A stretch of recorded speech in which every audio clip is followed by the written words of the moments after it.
पौंडीचेरी छोड़ने से पहले मनमथ बाबू ने मैसूर में अपने एक मित्र को पत्र लिखा था कि स्वामी उनके साथ हैं और वे उनके साथ मद्रास जाएंगे। उस मित्र ने मद्रास में अपने अनेक परिचितों को सूचित कर दिया कि स्वामी निकट भविष्य में मद्रास आ रहे हैं। स्वामी मद्रास पहुँचे। फरवरी का महीना था, किंतु न तो शीत के विदा होने का कोई प्रमाण था, न वसंत ऋतु के आगमन का कोई आभास। जब से उन्होंने केरल में प्रवेश किया था, तब से गर्मी का ही सामना करना पड़ रहा था। लगता था कि यहाँ 12 महीने ग्रीष्म ऋतु ही रहती है। स्वामी वासंती बयार का एक सुखद झोंका पाने के लिए भी तरस जाएंगे। मनमथ बाबू रहमत बाग बीच रोड संत थोम में रहा करते थे। स्वामी को उन्होंने घर के पश्चिमी भाग में 2 कमरों का एक खंड दे दिया था। स्वामी जिस दिन मद्रास पहुँचे, उसी दिन पेरुमल, जीजी नरसिम्हाचारी तथा उनके 4 मित्र उनसे मिलने आ गए। मनमथ बाबू ने उनका स्वागत किया। बहुत जल्दी आ गए आप लोग। स्वामी आज ही तो आए हैं, थके हुए भी हैं। हमें कुछ कुछ ऐसा आभास था, किंतु हम अपना धैर्य और बनाए नहीं रख सके। पेरुमल ने कहा, जिस दिन से पौंडीचेरी से आए हैं, हम स्वामी जी की ही प्रतीक्षा कर रहे हैं। ठीक है, किंतु उन्हें बहुत थकाइएगा नहीं। मनमथ बाबू उन्हें स्वामी की संगति में छोड़कर चले गए। स्वामी का चेहरा मुस्कुराता हुआ और तेजस्वी था, आंखों में चमक थी। उनका शरीर थका हुआ था, किंतु थकान उनके उत्साह को मंद नहीं कर पाई थी। स्वामी जी, हमारी एक संस्था है, ट्रिप्लिकेन सोसाइटी फॉर लिटरेचर। हम सब ही आधुनिक शिक्षा प्राप्त और अपने अपने क्षेत्रों से पढ़ने लिखने वाले लोग हैं, इसीलिए हमारी जिज्ञासाएं अनंत हैं। पेरुमल ने कहा, हमारी संस्था में भी आपके विषय में चर्चा हुई है। हम में से अधिकांश की इच्छा है कि आपको अपनी संस्था में भाषण के लिए बुलाया जाए, पर अभी यह निश्चित नहीं हुआ कि आपको विषय क्या दिया जाए। बालाजी ने कहा, आप जानते ही हैं कि सब लोगों को तो धर्म और अध्यात्म में रुचि होती नहीं। संसार में ऐसा कोई विषय नहीं है जिसमें संसार के प्रत्येक व्यक्ति को रुचि हो। क्या आप बता सकते हैं कि आर्य और द्रविड़ संस्कृति में कोई समन्वय हो सकता है? क्या आप मुझे आर्य और द्रविड़ संस्कृतियों का अंतर बता सकते हैं? स्वामी ने एक तीखी दृष्टि प्रश्नकर्ता पर डाली। या क्या आप मुझे बता सकते हैं कि आर्य किसी जाति या रेस का नाम है? क्यों नहीं, आर्य लोग बाहर से भारत में आए हैं और द्रविड़ भारत के मूल निवासी हैं। आपके पास इसका कोई प्रमाण है? स्वामी ने पूछा। क्या सारे वैदिक और संस्कृत वाङ्मय में आपको ऐसा कोई प्रमाण मिला है जिसमें आपकी तथाकथित आर्य जाति ने अपने मूल निवास स्थान को स्मरण किया हो? क्या आपके तथाकथित द्रविड़ साहित्य में आर्यों के भयंकर आक्रमण और नरसंहार का कोई वर्णन है या कोई और प्रमाण? तो हमें ऐसा क्यों पढ़ाया जाता है? क्योंकि स्कूल और कॉलेजों में वही पढ़ाया जाता है जो शासक चाहते हैं। अंग्रेज चाहते हैं कि आप यह सब पढ़ें और फलस्वरूप भारत अनेक टुकड़ों में बटे। हिंदू स्वयं को एक ना माने, किंतु आप अंग्रेज नहीं हैं। आप अपने देश को खंडित करने वाली बातें क्यों कर रहे हैं? हमने तो कभी सोचा भी नहीं था कि पाठ्यक्रम में जो कुछ पढ़ाया जाता है वह असत्य भी हो सकता है। तो आज से आंखें खोलकर अपना पाठ्यक्रम पढ़िए। वह एक विदेशी शासक द्वारा इस देश पर अपना शिकंजा जकड़ने का एक माध्यम भी तो हो सकता है। स्वामी के स्वर में तेज जागा। वे आप पर शासन करने आए हैं, आपको सत्य का पाठ पढ़ाने नहीं आए। तो आर्य का क्या अर्थ है? श्रेष्ठ, सभ्य, सुसंस्कृत। ऋषिगण इस सारे समाज को सुशिक्षित कर आर्य बना रहे थे और रावण सबको भौतिकता और स्वार्थ में लिप्त कर राक्षस बना रहा था। आपको लगता है कि साहित्य से समाज का कोई हित होता है? बालाजी ने विषय बदल दिया। पहली बात तो यह है कि साहित्य के नाम पर जो कुछ लिखा जाता है वह सारा कुछ साहित्य नहीं होता। कुछ जो सत साहित्य होता है वह निश्चय ही समाज के लिए हितकारी होता है। स्वामी बोले, आखिर हम आज भी रामायण और महाभारत से लाभान्वित हो रहे हैं। तो आप सत साहित्य किसे मानेंगे?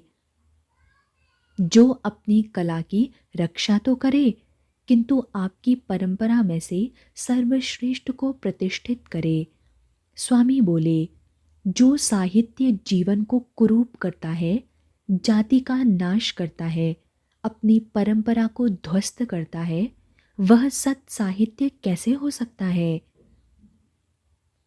आपको लगता है कि भाषा का संस्कृति से कोई संबंध होता है? निश्चित रूप से होता है। आपसे आपकी भाषा तो क्या, उसका एक शब्द भी छीन लिया जाए तो आप अपनी संस्कृति से दूर जा पड़ते हैं। भाषा संस्कृति का वाहन है। स्वामी बोले, उदाहरण के रूप में संस्कृत का एक शब्द है आयु। आप उसे क्या कहेंगे? एज, पेरुमल ने कहा। और वय को क्या कहेंगे? अवस्था को क्या कहेंगे? एज।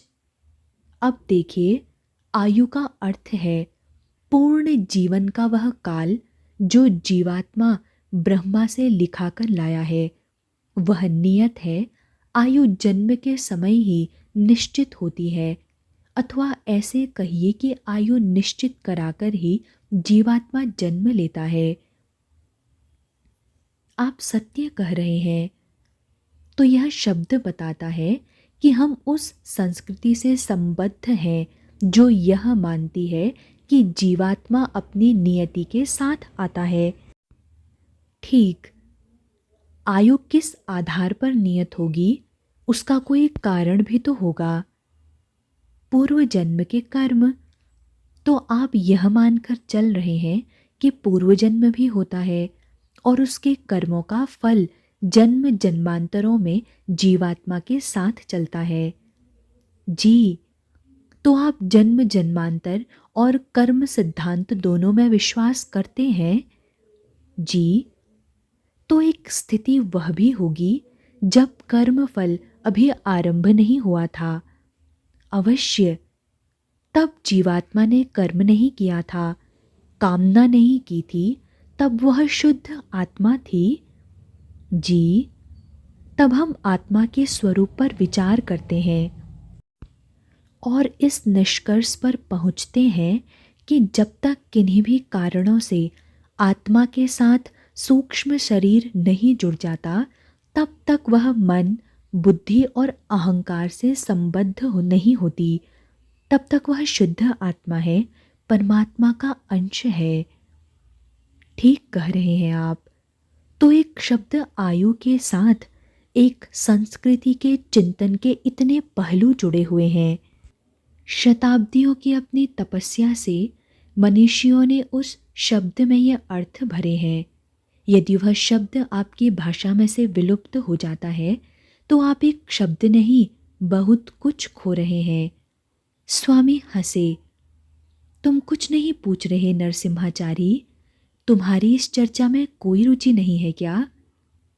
नहीं, रुचि तो बहुत है, किंतु मैं अपने इन मित्रों के समान विद्वान नहीं हूँ, नरसिम्हाचारी ने कहा। वे लोग अपने प्रश्नों के माध्यम से अपनी विद्वत्ता का परिचय ही तो दे रहे हैं। और तुम? मैं सबसे समझदार हूँ। मैं मौन बैठा उन प्रश्नों के उत्तरों को सुनता हुआ ज्ञान लाभ कर रहा हूँ। और सचमुच नरसिम्हाचारी ने देखा कि जिस आधुनिक सन्यासी के दर्शनों की उत्सुकता में वह चला आया था, उससे उसके मित्र साहित्यिक, वैज्ञानिक, ऐतिहासिक और दार्शनिक प्रश्न पूछ रहे थे। स्वामी के उत्तर बिजली के समान त्वरित और द्युतिमान होते थे और प्रश्नकर्ता को अवाक कर देते थे।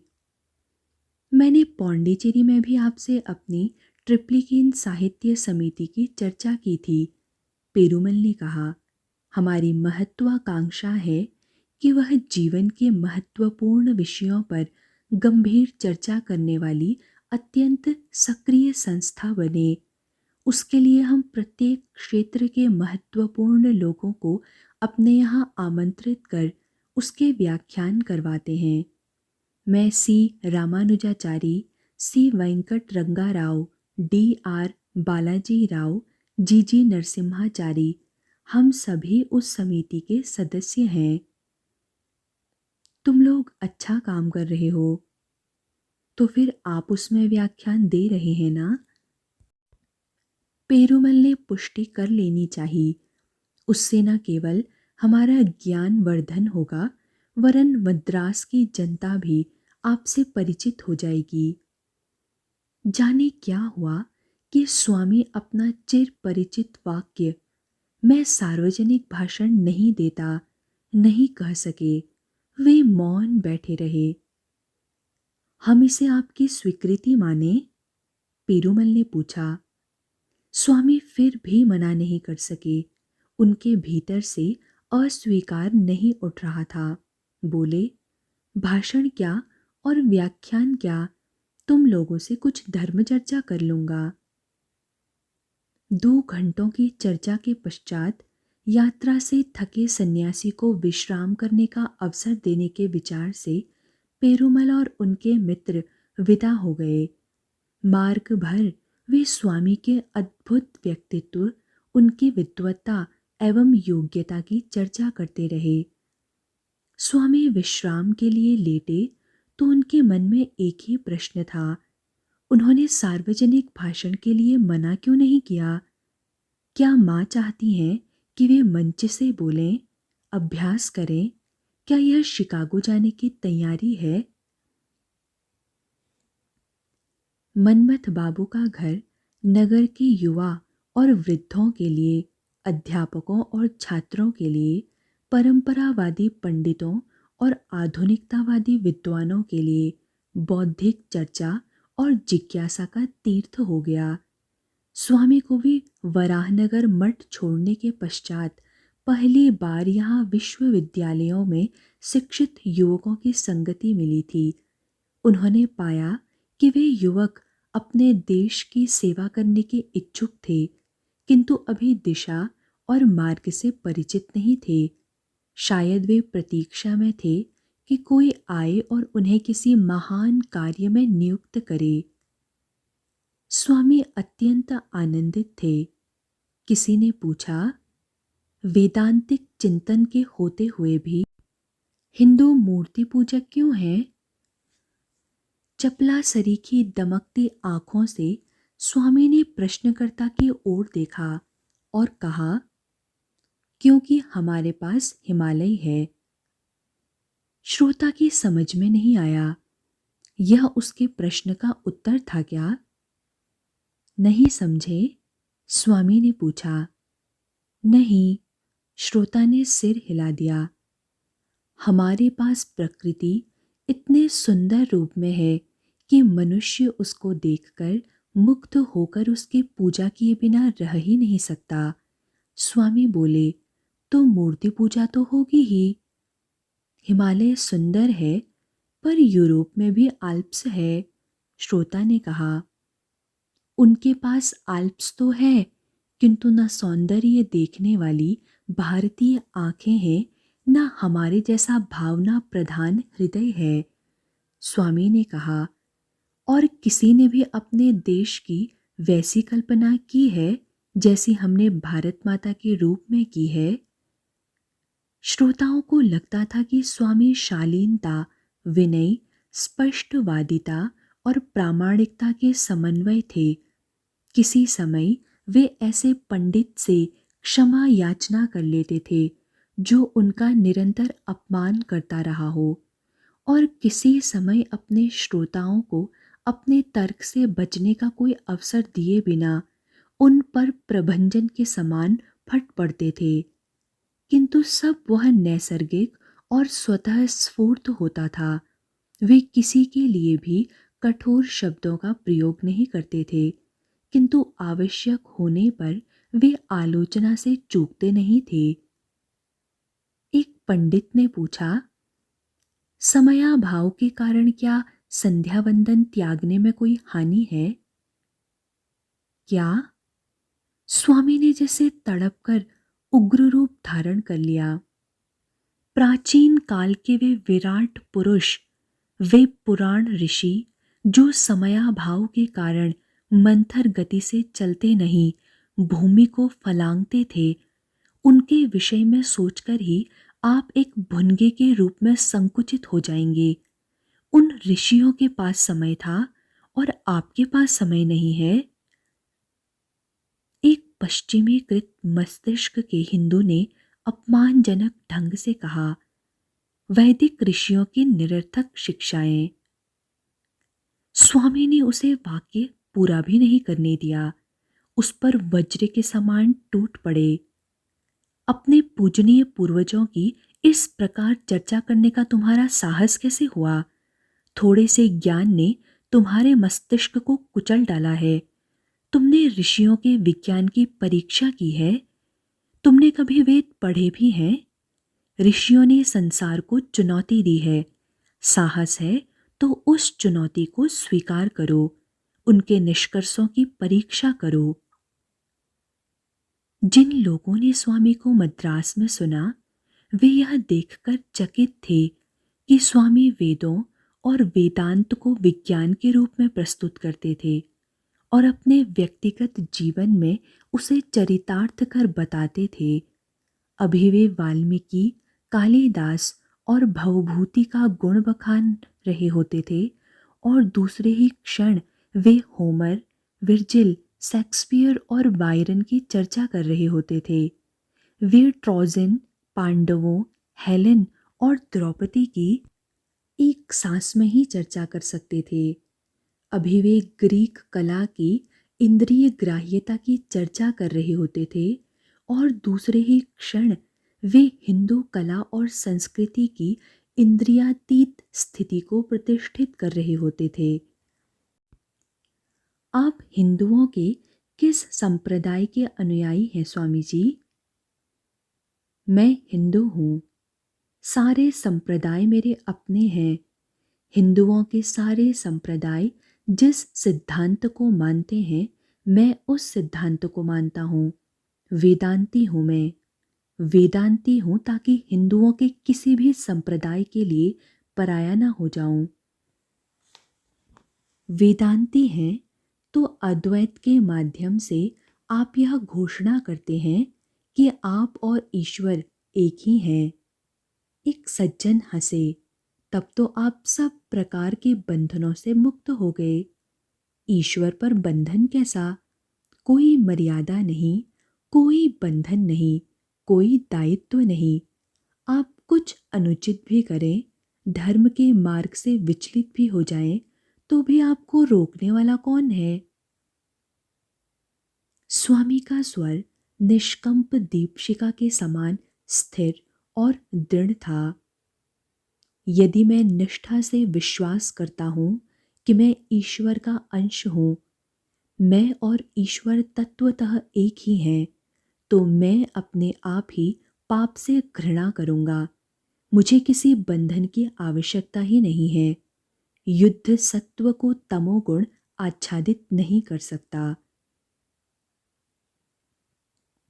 संध्या समय स्वामी समुद्र तट पर टहल रहे थे। वहां भी 15-20 व्यक्ति उनके साथ थे। स्वामी जी, वहां मनमथ बाबू के घर पर 50 लोग आपकी प्रतीक्षा करते रहते हैं और आप यहाँ सागर तट पर खुली हवा का आनंद ले रहे हैं। लोगों की उस भीड़ से बचने के लिए ही तो प्रकृति माँ के शरण में आया हूँ। स्वामी ने ठहाका लगाया।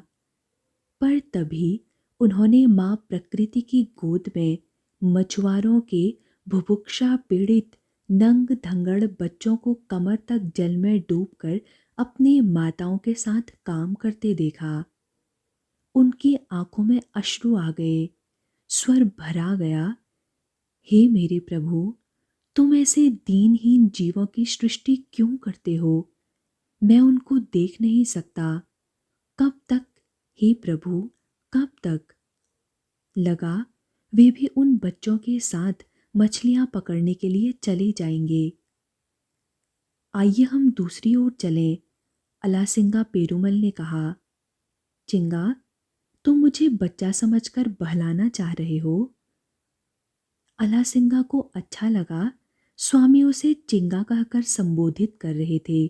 यह नाम उसके मित्रों का दिया हुआ था। आपको क्या बहलाना? अलासिंगा ने कहा। माँ की लीला को आपसे अधिक और कौन जानता है? आप ही तो कहते हैं कि माँ से दयालु कोई नहीं है। हाँ, पर माँ की दया का यह रूप बड़ा ही करुण है।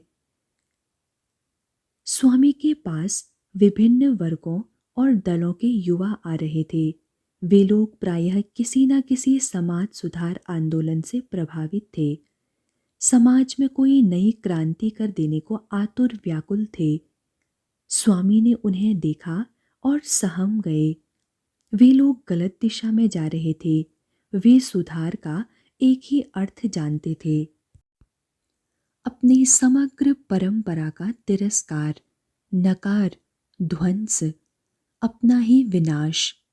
जिस अंग पर एक फोड़ा हो, उस अंग को शरीर से काटकर पृथक कर देना। स्वामी ने उनसे बार बार कहा कि उन्हें विदेशी विचारों और आदर्शों का मंथन और विश्लेषण करना चाहिए और भौतिकवादी विदेशी संस्कृति से सावधान रहना चाहिए। हमारे इतिहास में जो कुछ भी महान और गौरवपूर्ण था, उसकी रक्षा करनी चाहिए, अन्यथा हमारे राष्ट्रीय ढांचे की नींव ही धंस जाएगी। वे सामाजिक सुधार के विरोधी नहीं थे, वरन वे तो स्वयं इस देश और समाज को सुधार कर इसे जगतगुरु बना देना चाहते थे। किंतु वे सुधार भारत के भीतर से आने चाहिए, भारत के बाहर से नहीं। वे रचनात्मक होने चाहिए, ध्वंसात्मक नहीं। क्रिश्चियन कॉलेज में रसायन शास्त्र के असिस्टेंट प्रोफेसर शिंगारवेलु मुदालियर से स्वामी की कीर्ति सुनी नहीं गई। मन में ईर्ष्या की ऐसी आग लगी कि स्वामी से भिड़ने का निश्चय कर डाला। आज तक वह स्वयं को नास्तिक मानता आया था। व्यावहारिक जीवन में यदि धर्म का कोई लाभ था तो ईसाई होने में ही था। हिंदू धर्म की कोई उपयोगिता इस संसार में तो दिखाई नहीं पड़ती थी। वह अपने ऐंठते हुए मन में स्वामी के सम्मान को रौंदने की महत्वाकांक्षा लेकर आया था।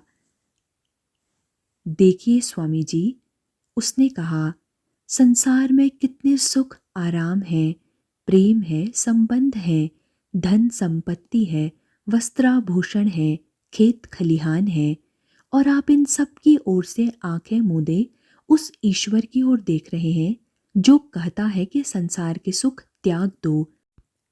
सुखों के उस अपहरणकर्ता से प्रेम कर क्या मिलेगा आपको? तुम्हारी भेंट महात्मा बुद्ध से हो गई होती तो उन्हें ज्ञान हो जाता कि संसार में कोई सुख भी है। तब वे क्यों कहते सर्व दुखम? स्वामी मुस्कुराए। ईसा तुमसे मिले होते तो क्यों कहते कि ईश्वर के राज्य में एक ऊंट तो सुई के छेद में से गुजर सकता है, किंतु एक धनी व्यक्ति स्वर्ग में प्रवेश नहीं पा सकता। कृष्ण से तुम्हारी भेंट हो गई होती तो वे क्यों अनासक्ति का प्रचार करते? ओह शिंगारवेलु, तुम इतनी देर से क्यों आए? आप कटाक्ष कर रहे हैं? नहीं, मैं तो शोक प्रकट कर रहा हूं। तो आप ही बताइए कि संसार भोगों के किस सुख के लोभ में त्याग दें।